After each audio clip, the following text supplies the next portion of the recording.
Monsters is a show about the worst human beings on the planet. Viewer discretion is advised. If you'd like to support the show, the easiest way is to donate a few bucks at buymeacoffee.com/monsters. There's more information about supporting us in the video's info or at our website, thisismonsters.com/support. On April 19th, 1995, at 9:02 a.m., a yellow, rented Ryder box truck containing 4,800 pounds or 2,200 kilograms of a mixture of ammonium nitrate fertilizer, nitromethane, and diesel fuel detonated in front of the Alfred P. Murrah Federal Building in Oklahoma City, Oklahoma. This is Monsters.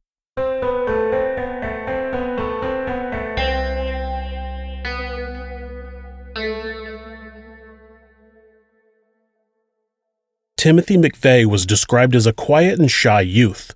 He says that he was bullied in school and fantasized about retaliating against bullies. This was where he developed a strong disliking for anyone he viewed as pushing others around. Once introduced to guns by his grandfather, he started reading Soldier of Fortune magazine and told people he wanted to be a gun store owner. In 1988, 20-year-old McVeigh joined the United States Army and was intending to advance to Special Forces training. He had been accepted to a 3-week school that assessed a person's capability to handle the intense training for Special Forces programs. Before he had had a chance to begin the school, he was deployed to Kuwait to fight in Operation Desert Storm. While there, he said that he was ordered to execute surrendering prisoners and saw so much carnage along the roads that he started to question the intentions of the U.S. military. After he was discharged from the military, he became suspicious of the federal government and believed that they were going to take away everyone's right to own guns. He was increasingly vocal about high taxes and was pushed even closer to the edge when the government sent him a letter stating that he had been overpaid while serving in the Army and that he owed them $1,058. In 1992, federal authorities were in a standoff with a man named Randy Weaver and his family on their northern Idaho property.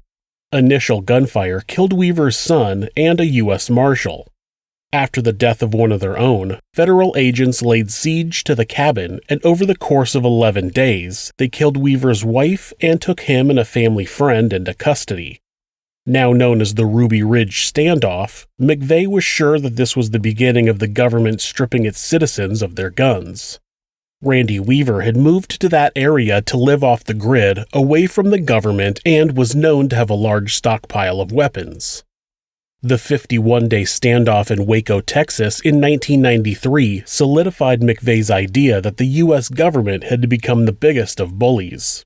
He traveled to Waco to show his support for the people in the compound. He distributed pro-gun rights literature and bumper stickers that said, quote, "When guns are outlawed, I will become an outlaw," end quote.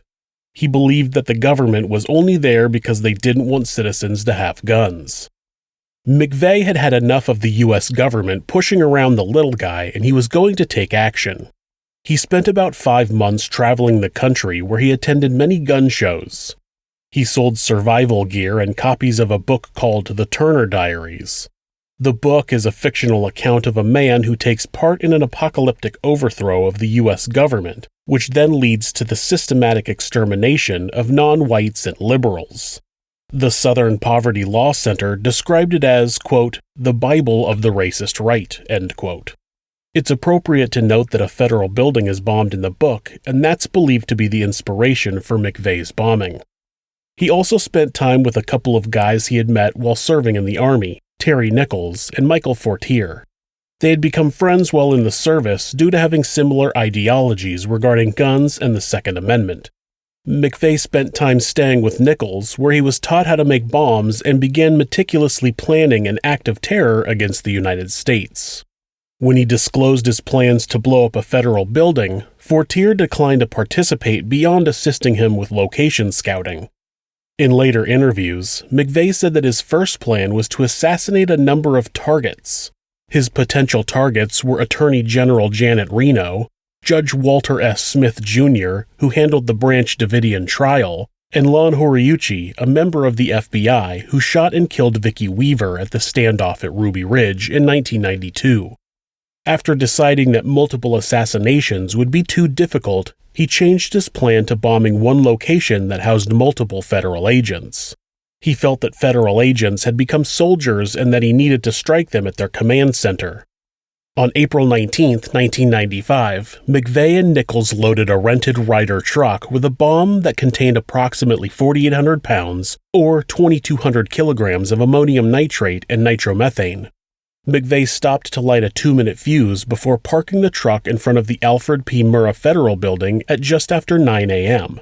He got out and walked 8 blocks to a getaway car he had parked in an alley 3 days prior.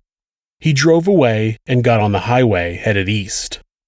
The bomb exploded at 9:02 a.m. and destroyed a third of the federal building. Where the truck was now had a crater 30 feet or 9 meters wide and 8 feet or 2.5 meters deep. The blast damaged 324 buildings within a 4-block radius and shattered the glass in 258 surrounding buildings. 86 vehicles were either burned or completely destroyed. The bombing was estimated to have caused at least $650 million worth of damage. 168 lives were lost in the explosion. 19 of those lives were children who were in the building's on-site daycare facility, the youngest being only 3 months old. More than 680 injuries were reported. Police, firefighters, and paramedics arrived on the scene with the National Weather Service, the Air Force, the Civil Air Patrol, and the American Red Cross. Civilians from the nearby area ran to the scene and assisted in the rescue operation. An hour later, the Oklahoma National Guard sent 465 members to help with the rescue and provide security. The 1996 movie Twister was filming in the area, and some of the cast and crew stopped filming and assisted with recovery efforts. Over 12,000 people participated in the rescue. FEMA sent 665 rescue workers, and 29 canine units were used to help search for bodies. The rescuers would often stop and be silent for a period of time so that high-sensitivity listening devices could be used to locate survivors.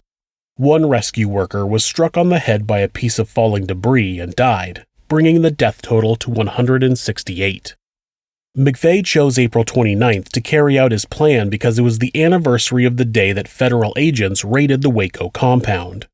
McVeigh was open about his anger over the event and that his actions were heavily motivated as retaliation against the federal government for what he saw as crimes against the American people. About 90 minutes after the explosion, Oklahoma State Trooper Charlie Hanger pulled over a yellow 1977 Mercury Marquis for not having a license plate. The driver was Timothy McVeigh, who was just 4 days away from his 27th birthday. Trooper Hanger placed McVeigh under arrest for having a concealed weapon and booked him into the jail. 2 trivial details would ultimately bring down the deadliest domestic terrorist in U.S. history. The license plate. McVeigh took his 1977 Mercury Marquis from the alley where he had parked it 3 days prior and headed west on I-35. When he parked it in the alley, he had removed the license plate and put a note on the windshield explaining that the vehicle would be repaired and removed on April 23rd and not to tow it.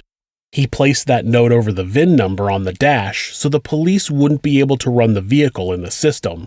The problem was that he didn't want to spend the time to put the license plate back on before he made his escape. Once on the interstate, he was pulled over by an Oklahoma State Trooper and arrested for driving without a license plate and illegal firearm possession.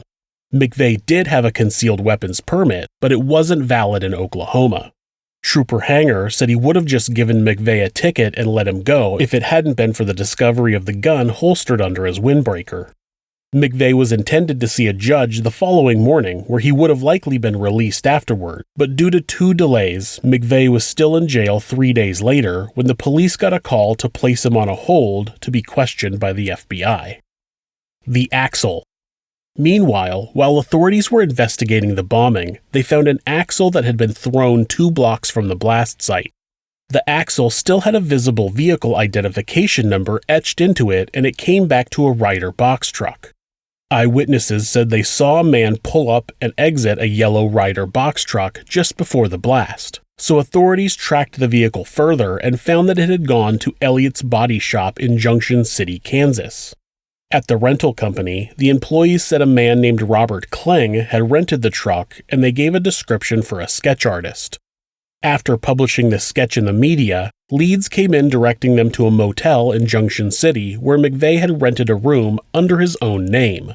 He had also ordered Chinese food while there, but the name he gave to the restaurant was Robert Kling. That cemented the fact that Timothy McVeigh and Robert Kling were the same person. After running McVeigh's social security number and finding out that he had recently been arrested, they called and told the sheriffs to put an immediate hold on him.